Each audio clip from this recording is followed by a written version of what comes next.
Hey guys, what's going on? Welcome back to my podcast. It's Zoocrafted Interviews YouTubers, and I'm here with my good friend Vidargavia. How do you say your name? Vidargavia, that's it. Vidargavia. Yeah. Vidargavia. I've said it. I've been practicing it all day, but Oh, man, it's such a hard word to say for me. I know. Well, actually, if you go onto my YouTube channel, there is in the description thing, there is Right, phonetics on how you do it. right. So you're not the only one. You're not the only Yeah. one. So we met on Twitter, and Yes. we've been talking, and we decided to do a little interview. Yeah. Thank you for having me on here, man. Yeah, It's it'll a be great great. honor. Yeah, it's a long list of people that are coming on, so Yes. it's great to Yeah. have you here. Thanks, man. So the kick off the interview, I'll ask you the same question I ask everybody, which is how did you get into Minecraft?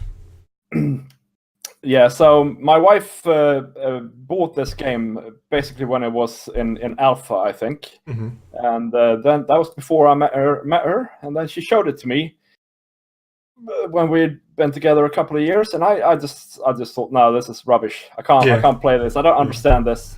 And then a couple of years later, our stepdaughter got into Minecraft, and she nagged and nagged and nagged, Hmm.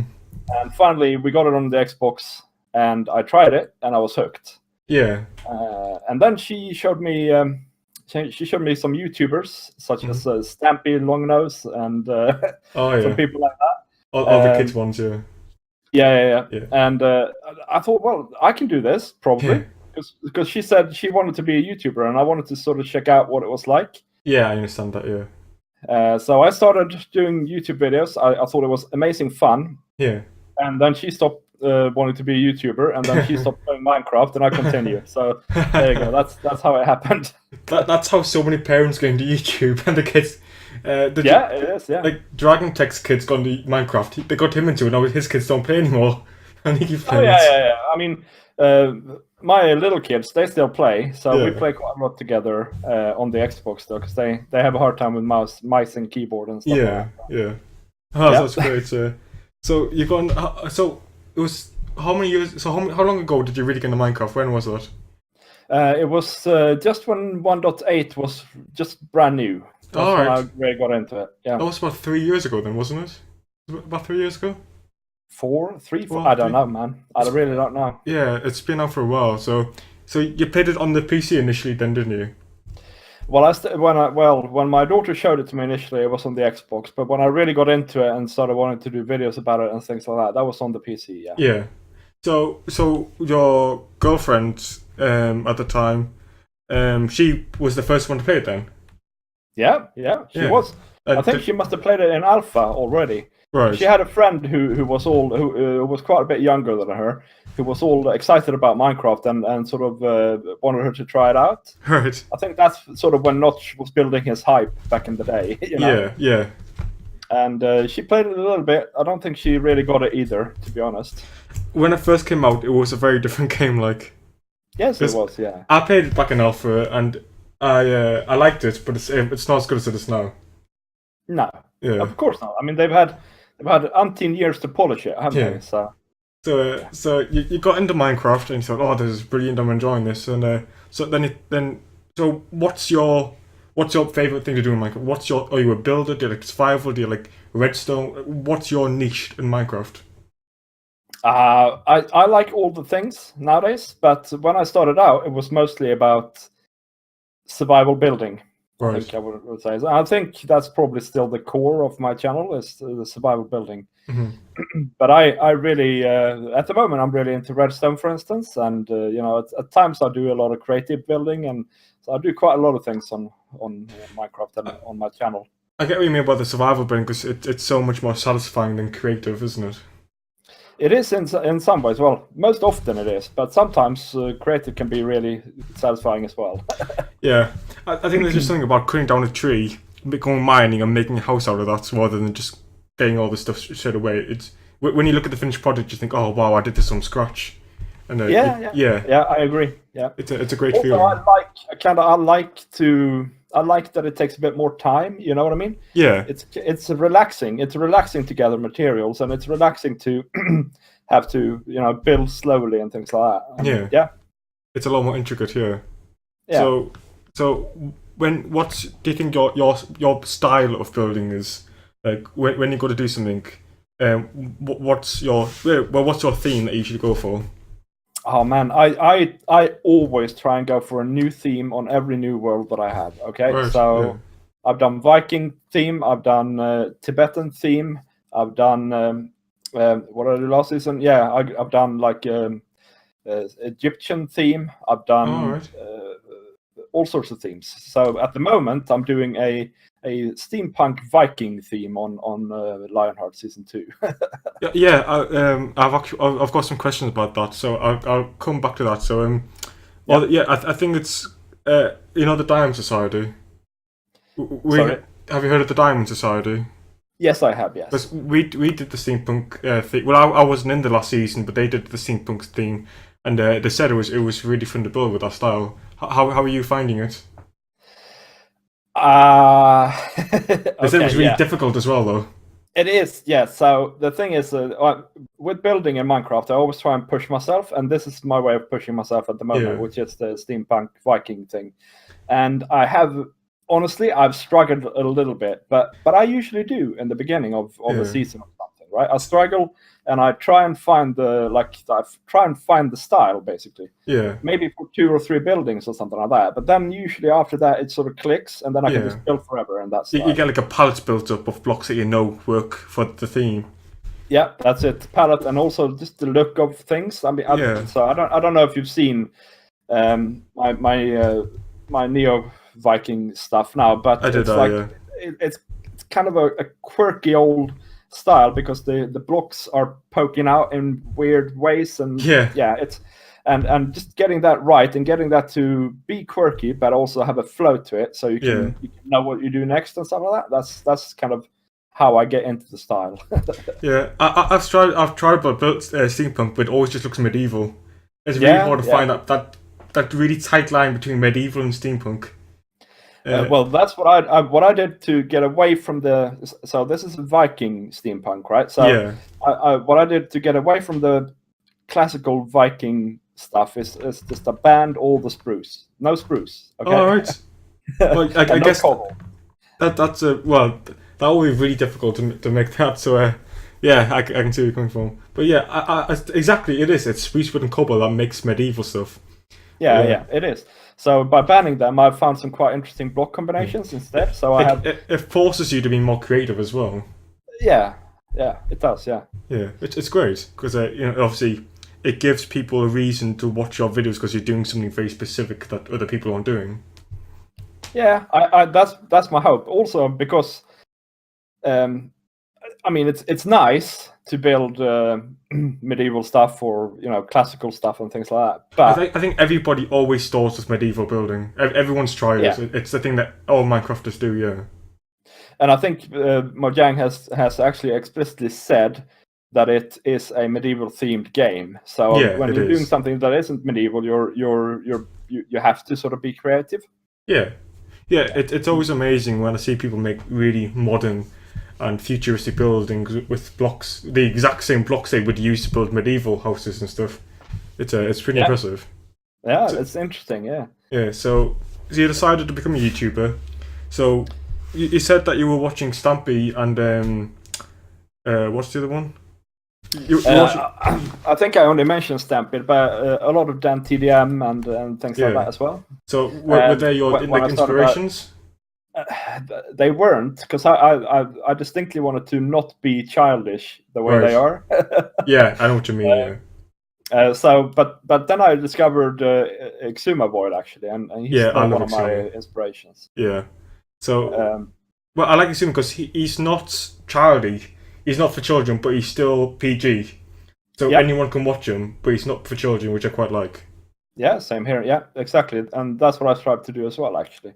So when you were becoming a YouTuber, you first started, were you like watching his videos and seeing how he does videos, or did you just think, okay, I'm not going to learn how to do this, I'm going to do my own individual style? Or how did you get started? Oh man, I don't know. I recently had a special on my channel with a clip of my very first video. Right. and it's super embarrassing, man. It's super embarrassing. But yeah, so I think my first video was basically a sound and video test. So I started my recording software, and I started talking and just doing like a world tour of what I had built so far before I started recording. Yeah. And then for some obscure reason, I decided to keep that as my first episode, which is a ridiculous idea, to be honest. But at the time is this I still did on that, YouTube we as had, well? yeah. I did. It's well, it's on YouTube, but I think I've made it private now. Right, okay.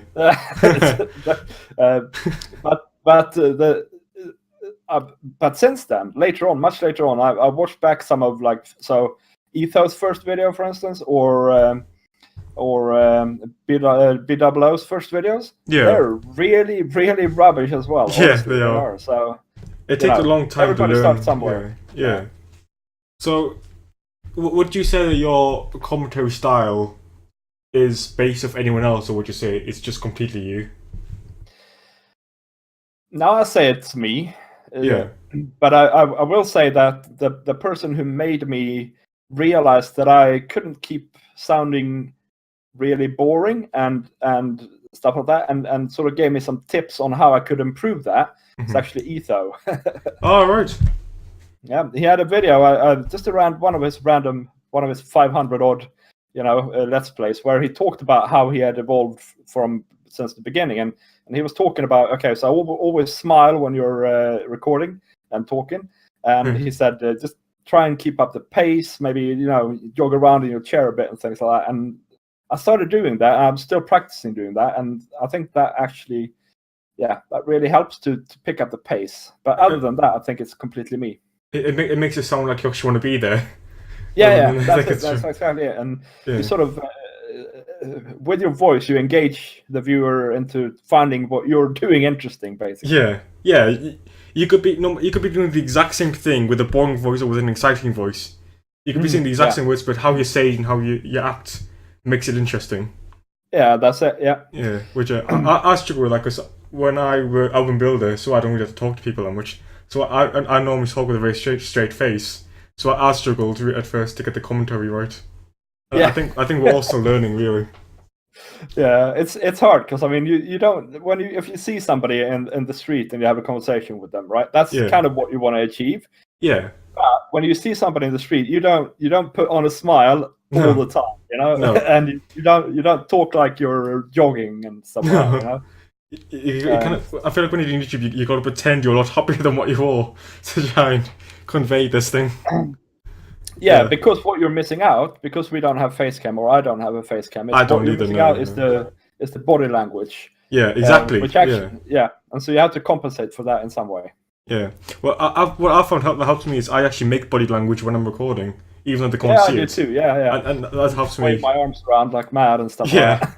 Yeah. It just helps me sound a bit more positive when I'm doing this. That's it, So did you have your Twitter after you started YouTube, or did you just have the Twitter before you started YouTube? I originally had a different Twitter, and I made one especially for my channel after a little while. So, did you see Twitter as a chance for you to advertise your channel, or was it just a way to talk to other people, or what was the idea? Yeah, I created this Twitter that I have now. I created explicitly with the idea originally to just basically advertise, because I was doing videos. I thought I was kind of getting better at it and stuff like that, but I got no traction at all. So I started looking at how you can sort of market your videos a little bit and stuff like that. And some people said Twitter is a good place, so I tried that. I had no luck with it whatsoever. Okay, it was just hell. I didn't understand how to use Twitter at all, and I stopped using it. I went to try and post on Reddit and things like that instead to try and market my channel. Yes. But of course that's hard, because the Reddit has rules regarding self-promotion. And they don't like it. They don't like it. They really don't. Even if I actually follow the rules, the Reddit users really dislike it, so they just downvote you straight away. So that is hard. Dragon Tech uses Reddit to advertise, and what he does now is he doesn't upload videos. He uploads pictures from the video with a link underneath, and Yeah, he says that's what I did as well. Yeah, Or I didn't even put the link in the Reddit post. I put it. Yeah. I uploaded an album to Imager and put a Yeah. link there. right. But it's really it's hard. Yeah, it's so difficult getting noticed. But I would say on Twitter you're a lot more active now, though, aren't you? Right. So what happened was I had pretty much abandoned Twitter, and then I found out that Ike, who is a good friend of mine, he started using Twitter a lot more, and he sort of talked me into trying to talk about other things on Twitter than Minecraft. Yeah. And then I discovered that he had a group of friends on there, which I don't know if you were included in that original group that he had, but I know One Man One Game was, for instance, and so I actually started sending direct messages to One Man One Game, asking him how to use Twitter. Yeah. And so he told me some of the basics, right? And and then it's just really exploded and expanded from there. He's like the Twitter master. He knows everything about Twitter. Right. Do you know why, though? Why is that? No. No, because he knows some of the guys that work at Twitter. Oh, does he? Yes. I had no idea about that. Yeah. Yeah. I think because he says that almost all of his success on YouTube has come from Twitter. Yes, he does. He's just so good. The thing I like about One Man Games, and he's taught me this, you don't just talk about your channel, otherwise you're boring. No one's interested. You got to talk about other things. I'm guessing that's one of the tips that I gave you then. Yeah, and talk about what comes natural to you, and take an active interest in other people's what they're talking about and things like that. Yeah. And to begin with, I had a really hard time doing that to begin with. So I installed an app on my phone to randomly remind me 3 or 4 times a day that I had to tweet. Yeah. But nowadays, I've gotten really into it. I guess you can say that I've gotten hooked into it. So I naturally go on there a fair couple of times a day and just react to people and try and encourage people and Yeah, it's a great. We're in the same community, really. Even though I don't see you too much, I think we both have a lot of mutual friends, and that's how we met. But I think Twitter's one of the best ways to meet people online in our community.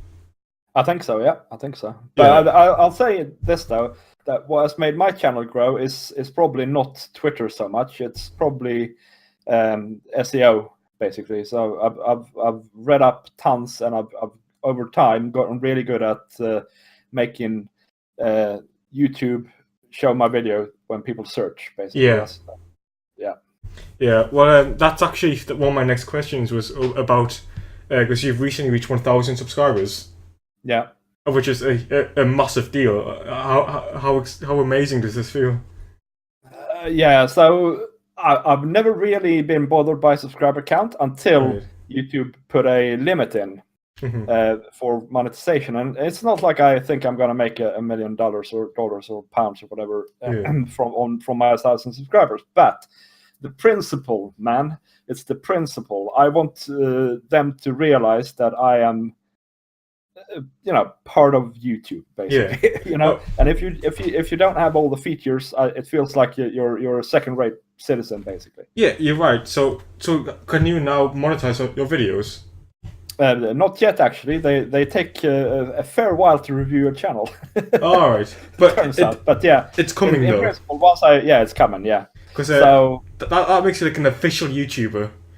Like that's right. That's exactly the feeling that I had when I reached the goal there. It's like, okay, well, actually, I had a bit of I beat you, YouTube. Yeah, exactly. Feeling, but I was very happy about that. Well, but I think the first 1,000 is the hardest. Yeah, well, it was blimmin' hard. I'll tell you that. I can imagine. Yeah. But I hope so. But I also think that it doesn't get easy ever. YouTube. No, it's definitely not. It is a tricky platform. Yeah. Because it's so oversaturated. Well, that's one thing. So, what did you find helps you set yourself apart from all the other YouTubers? Sorry? like obviously you've reached 1,000 subscribers. You can't just do that by following the crowd. You must have done something different, something specific that has brought you those subs and those, because you don't just get the subs, you get a lot of views as well. It's not just your sub count that's quite good at the minute. So No. what do you think you're doing that's so, like that's different to other people?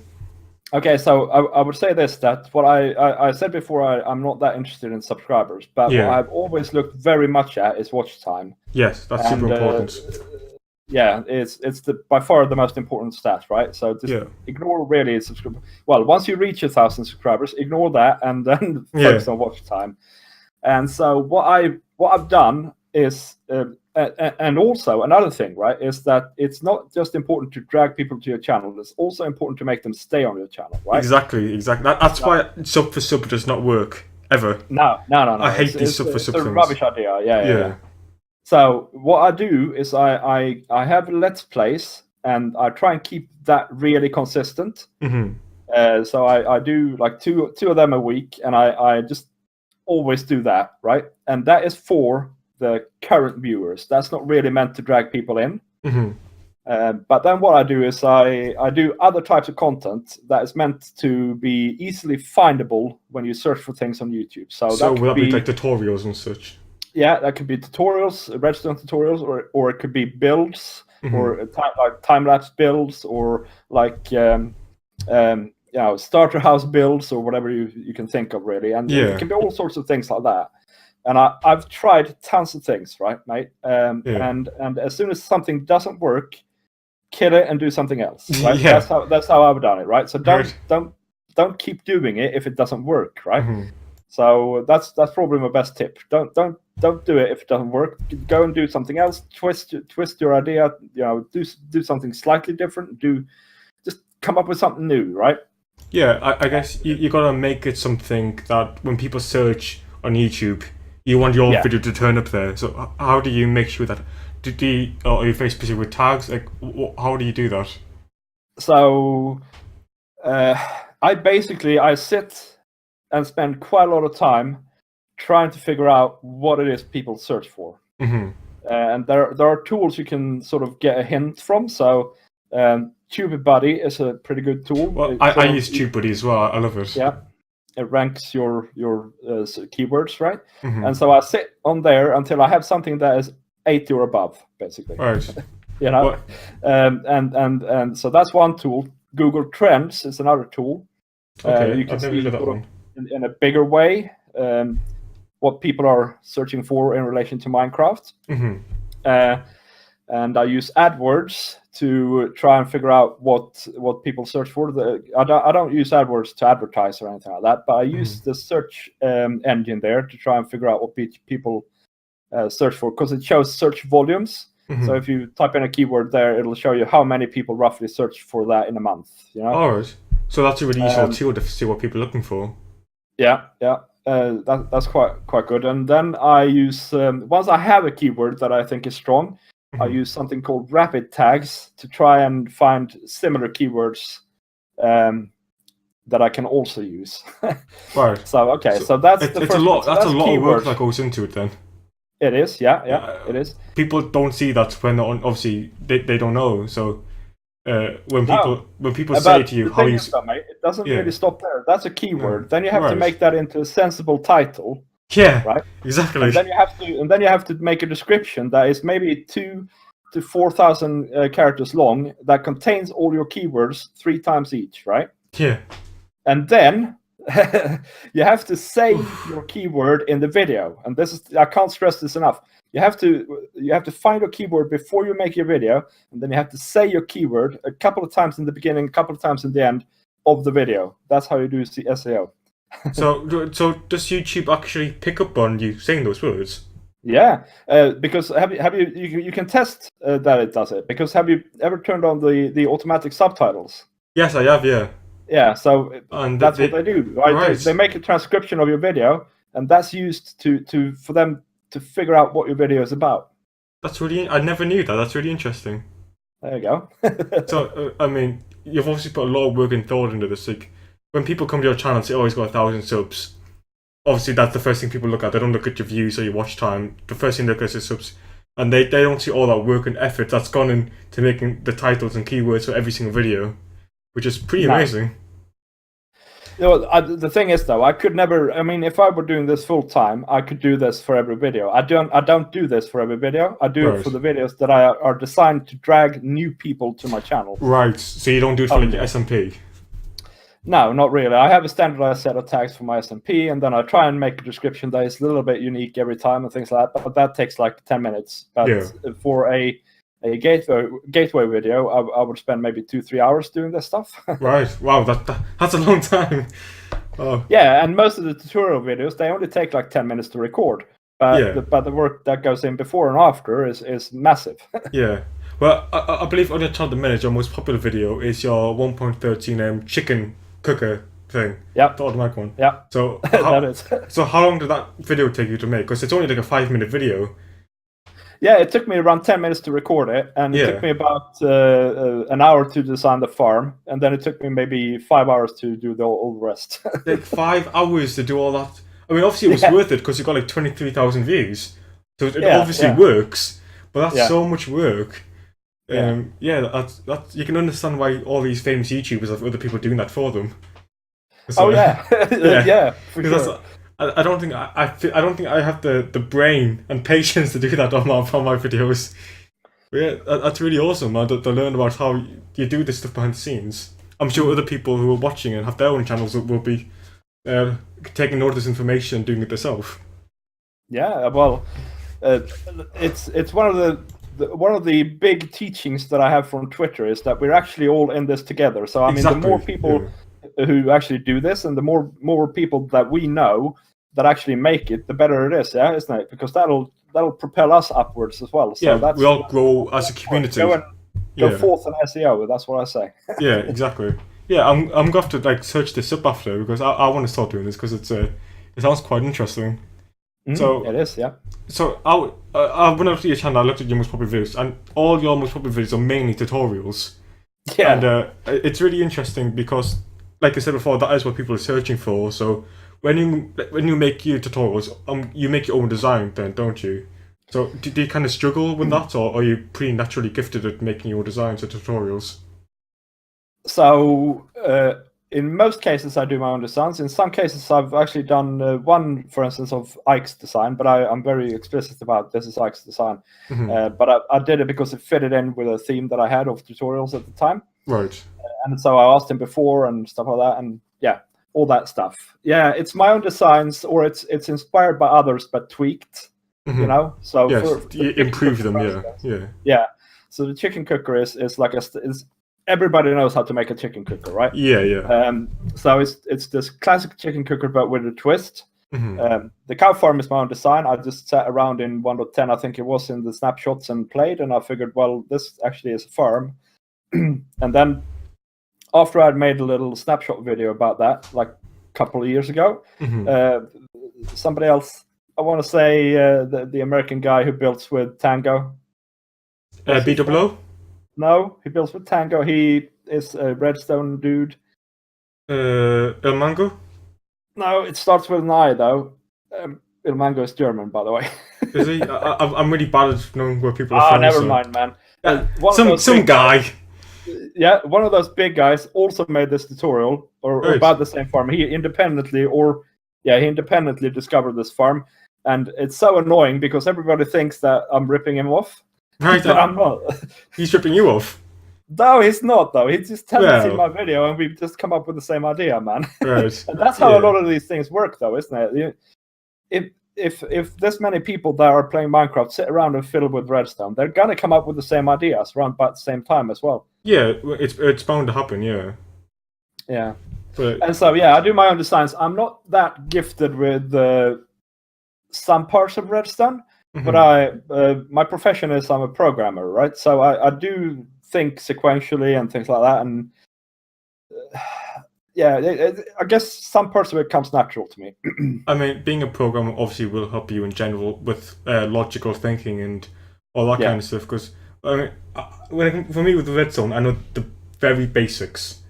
I don't know anything fancy. I know how to build like a piston door and all that kind of stuff, but all my tutorials are never redstone involved. They're all mainly building tutorials and that kind of thing.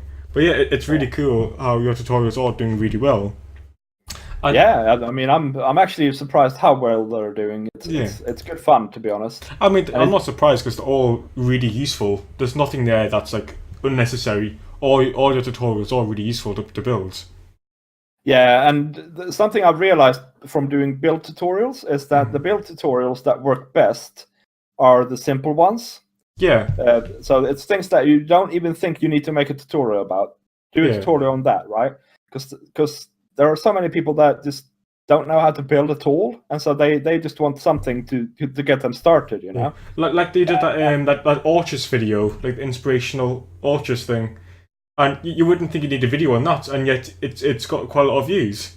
Yeah, yeah. Yeah, And so I when I started doing redstone tutorials, I thought exactly the same thing must apply to redstone, right? So I'm trying to do super basic tutorials, you know, and things that I know that people will want early in their game. Because I think my theory is that when people play Minecraft, they start a lot of new worlds. So they start a world and they set up the basics, and then they get tired of it and they start over again.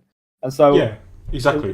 doing like end farms and things like that, that's going to be much harder to get people to view, because what they want is a starter house, a chicken cooker, and like an automatic wheat farm. You know, that's that's the sort of stuff they want. Well, I think everyone's favorite thing in Minecraft is starting a new world. Everyone loves it. They're breaking down your first tree and building your first base and all, finding your first diamond. That's what people love Minecraft for. Yeah, maybe. Yeah. Yeah, I mean, that's not. That, I mean, there is a certain allure in that, and I don't mind starting a new world, but I'm one of those guys that really like to keep a world going for a really long time. Right. See, I'm not one of those guys because I get bored really quickly. Like my SMPs don't last longer than 20 episodes. All right, fair enough. Yeah. Well, to be fair, neither had mine in some cases, but that's not.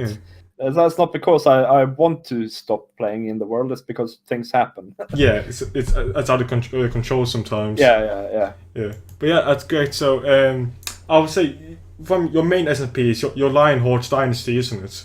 Yeah, that's right. So have you? Obviously, you said that you're doing mainly steampunk, but how did you get started on the Lionheart server?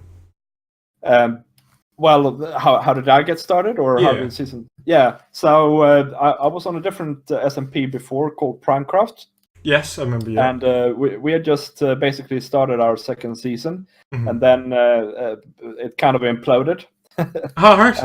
And so me and AC Badfish and Scusi and some other guys, we had nowhere to play, so I started looking around for other SMPs, and I knew Ike since before.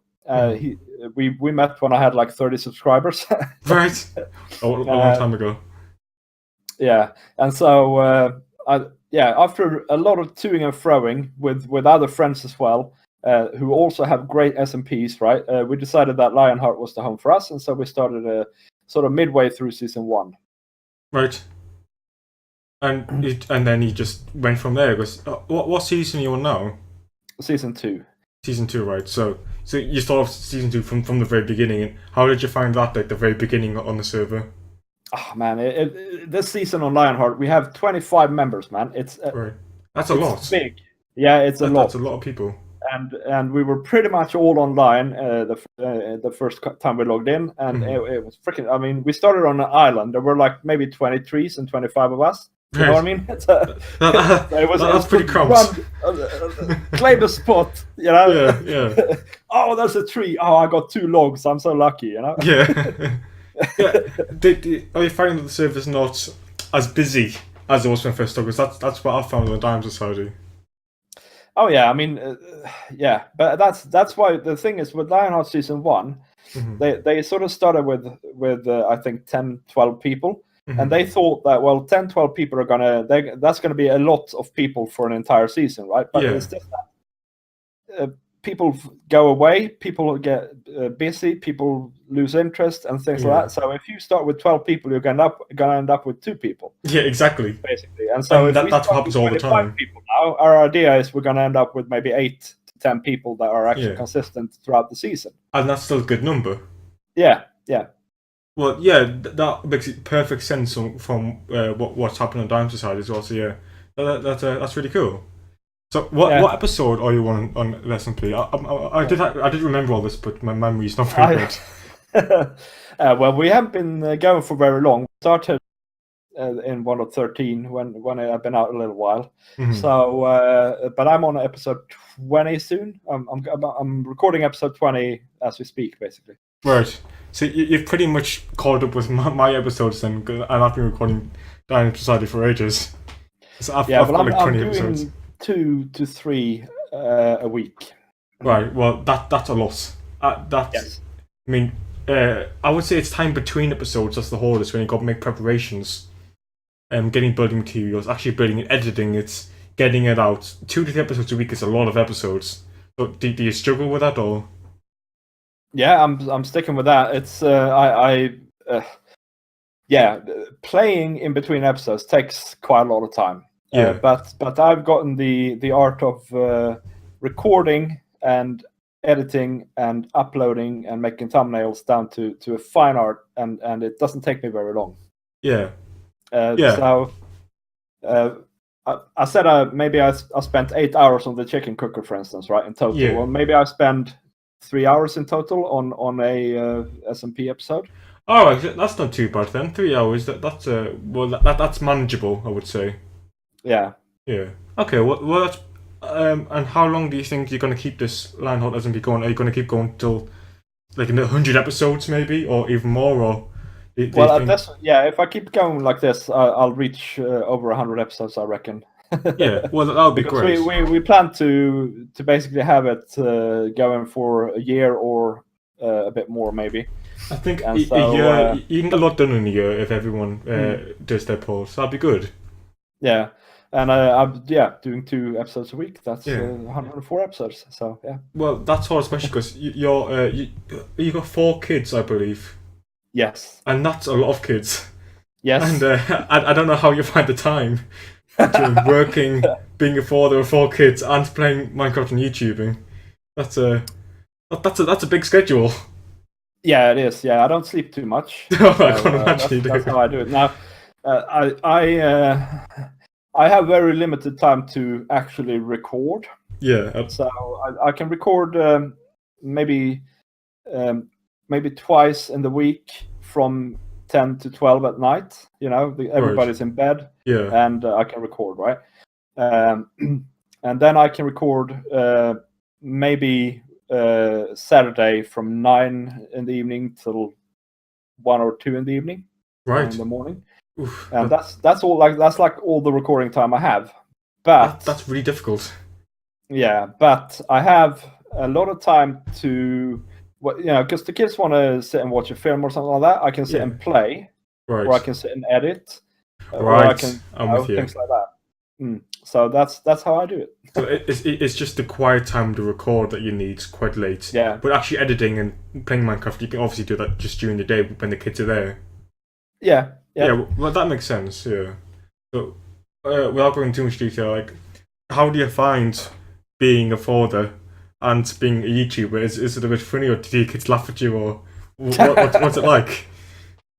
Well, my oldest daughter is 15, and she's the one who got me into Minecraft, and she she wants my channel to do well, but she's not interested in what's on the channel as such. No. But she's a good kid though. She watches some of my streams and things like that, so that's nice. Yeah, I can imagine when she goes to school and the parents like, oh, what does your dad do? Oh, well, he's a Minecraft YouTuber.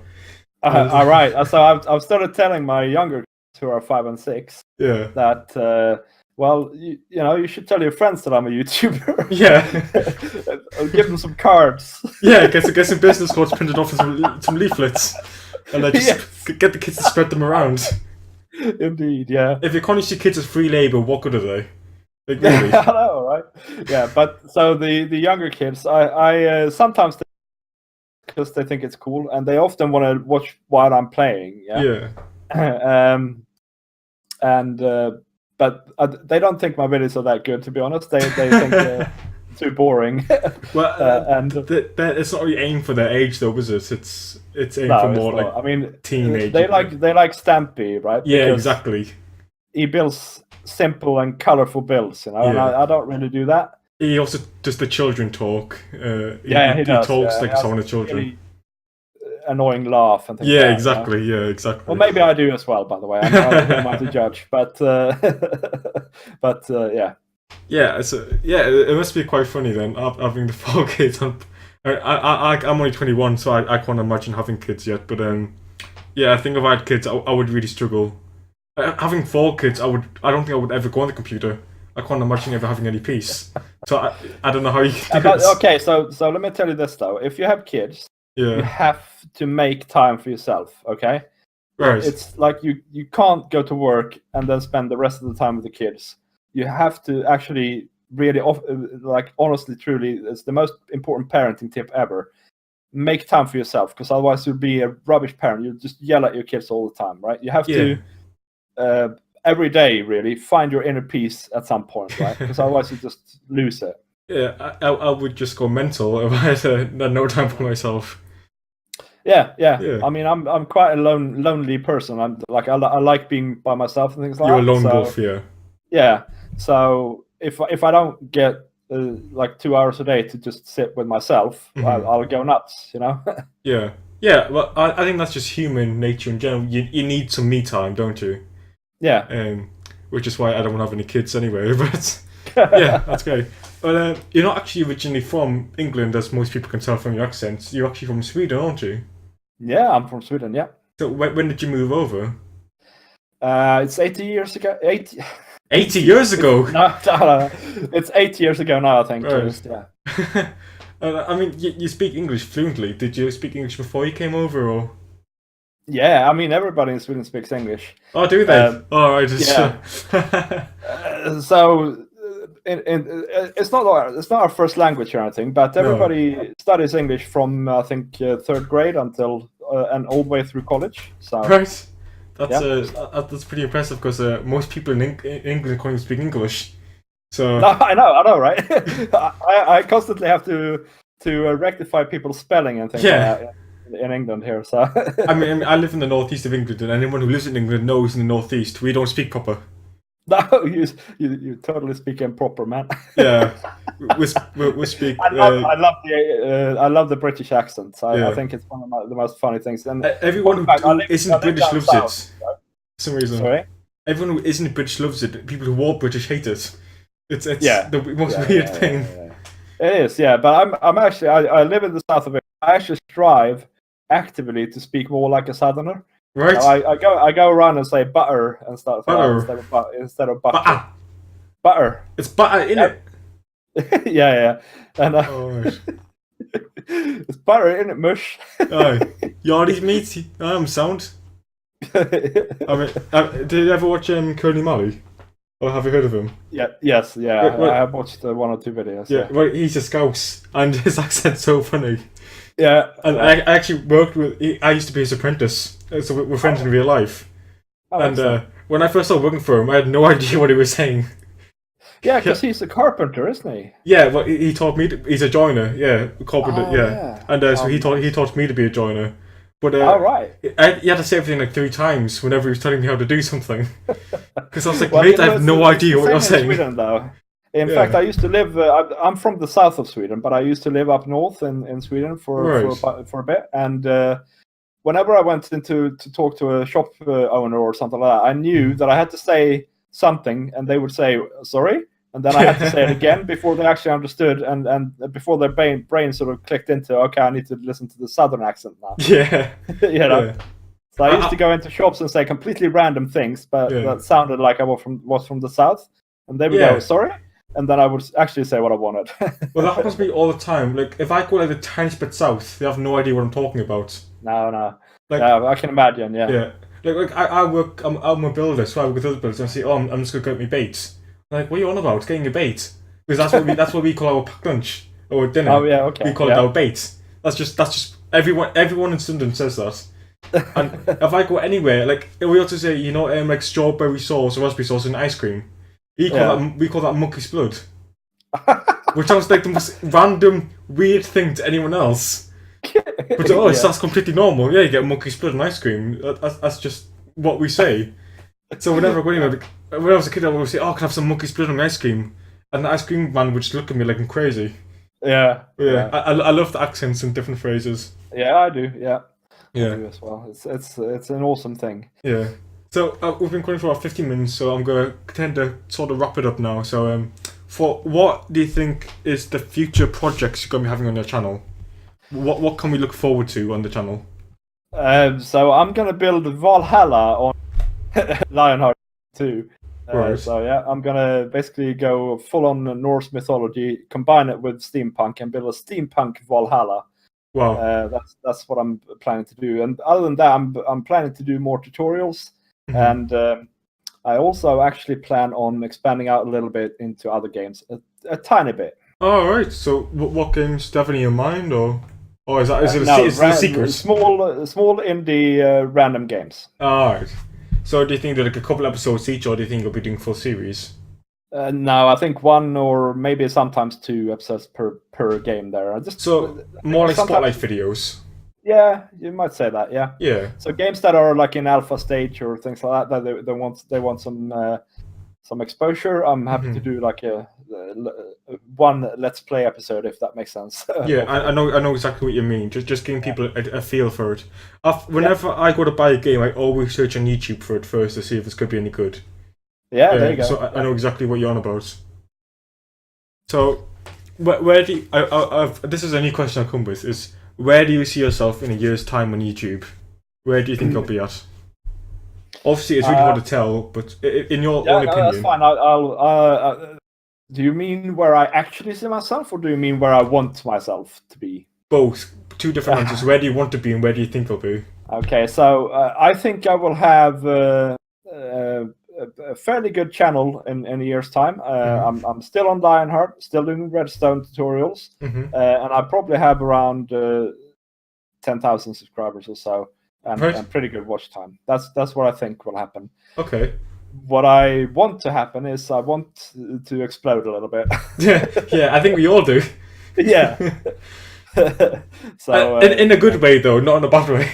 no, in a good way, yeah. Yeah. Good way. So I would like to have maybe 40,000 subscribers and the equivalent watch time, and yeah, focus on fun redstone and builds. Yeah. I mean, there's nothing stopping you. I mean, as long as you have to keep the content going out and you get people what they want, there's no reason that won't happen. No, you're perfectly right. I mean, my goal for this year is to reach 10,000 subscribers. It's very unlikely that I'm going to do it, but I always put goals in that are quite steep. Yeah, well, there's nothing wrong with aiming high. That was one of the things me and One Man One Game talked about on his interview, because he aims really high as well. Yeah, And it's good. It keeps you motivated. yeah, and for, what it does for me is it makes me want to change. You know what I mean? So that it goes back to what we talked about before. That if something doesn't work, just change it out, right? Yeah. And, Well, yeah, and there's it no makes me reason you have be to stick to it. innovative. Yeah, you have to be different, don't you? You have to stand out. Why people come to your channel instead of someone else's? Yeah, that's right. Yeah, and like so I had a video earlier this that I put a lot of time into it and researched it well and stuff like that, and it completely bombed. Right. And so I could go and say, well, okay, I'll hang up my hat then, you know. But Yeah. what that does for me is it makes me want to figure out what the hell happened and how can I fix it, you know, for my next video. Well, yeah, it makes sense. You gotta look at your history and think what's worked in this video and what didn't work, and keep the good stuff and get rid of the bad. Yeah, I guess it's just trial and error. You just gotta test yeah. stuff out. Yeah. And it's looking at your statistics. You have to look at your statistics tons and learn what they mean, you know, for you. Yeah. When I look at my statistics, I know which videos, but as I'm recording them, are going to work and which ones aren't going to work. Like this podcast series works really well. My watch time is great, but the one of the hardest parts about these videos is getting time with other people and their schedules. And I mean, luckily, there's almost no editing in this because there's no video, there's no breaks. The thumbnails are that simple. I mean, these, in theory, are like the easiest videos to make. But yeah, this like it's organising and coming with the questions is the hardest part.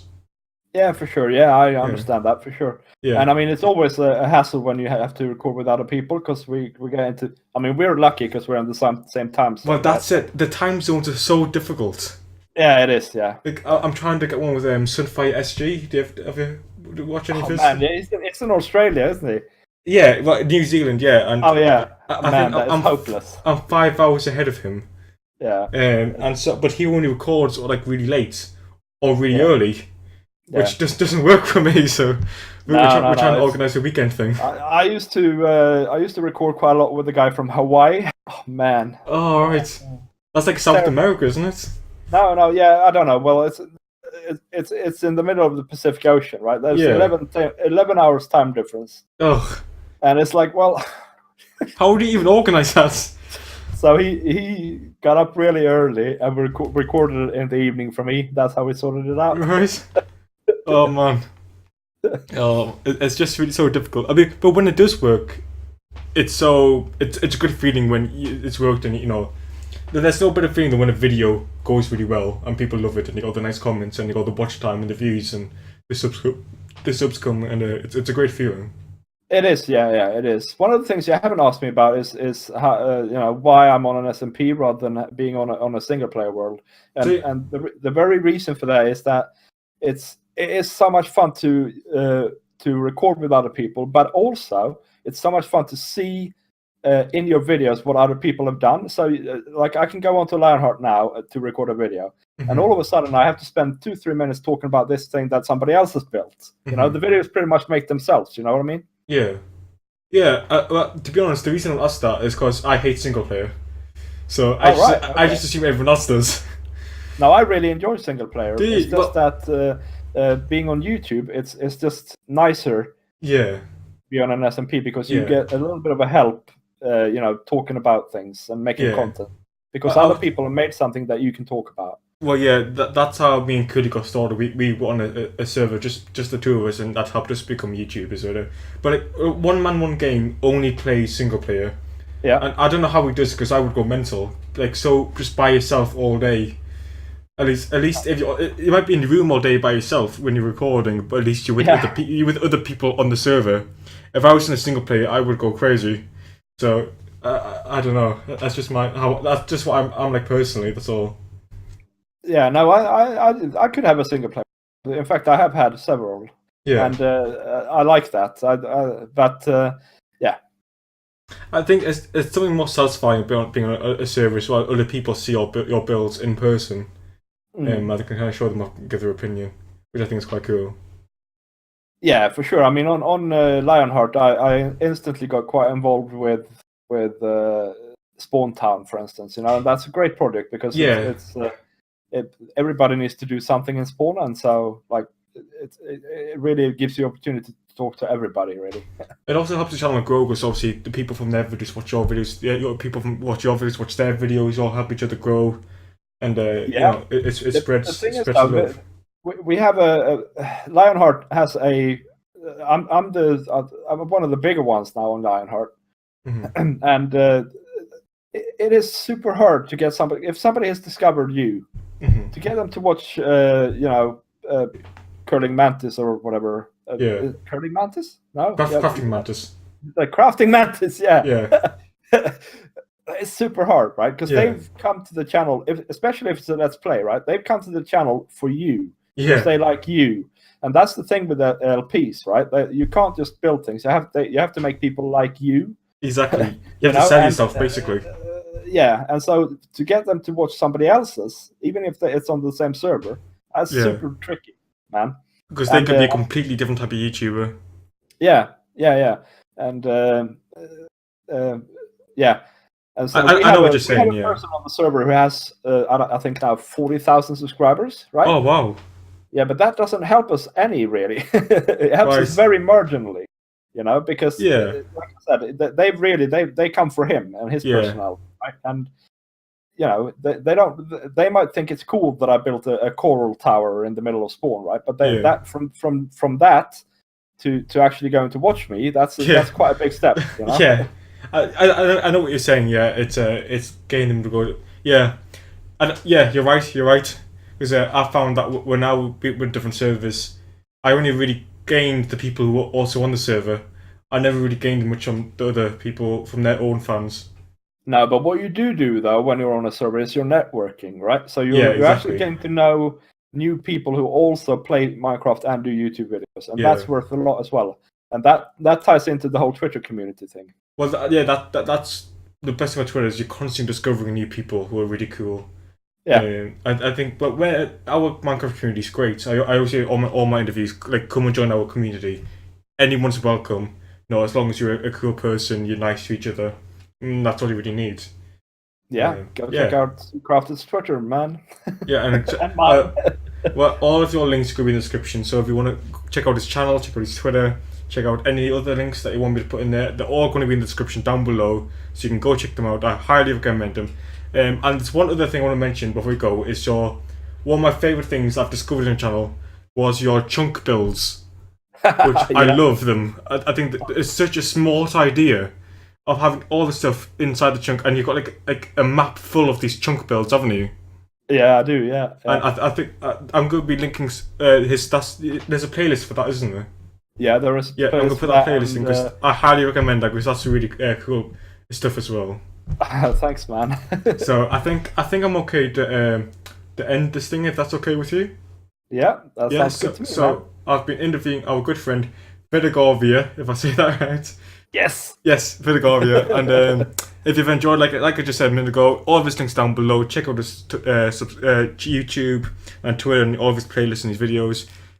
He's just reached 1,000 subscribers, so he's officially a YouTuber. Officially. I'm a YouTuber, man. Yeah. So thank you so much. Looking for watching. forward to my 20 cents a month, man. Yeah, I mean, you got remember to share the love as well. You got to spread it out to your Yeah. fans. Yeah. Yeah. So I'm expecting a few pennies in the mail. Yeah. You'll get your share, man. So yeah, thanks so much for listening. Well, I was going to say watching, but not watching, the listening. Thanks so much for listening. I'll see you in the next one. Thank you, and I'll see you later. Bye. Bye.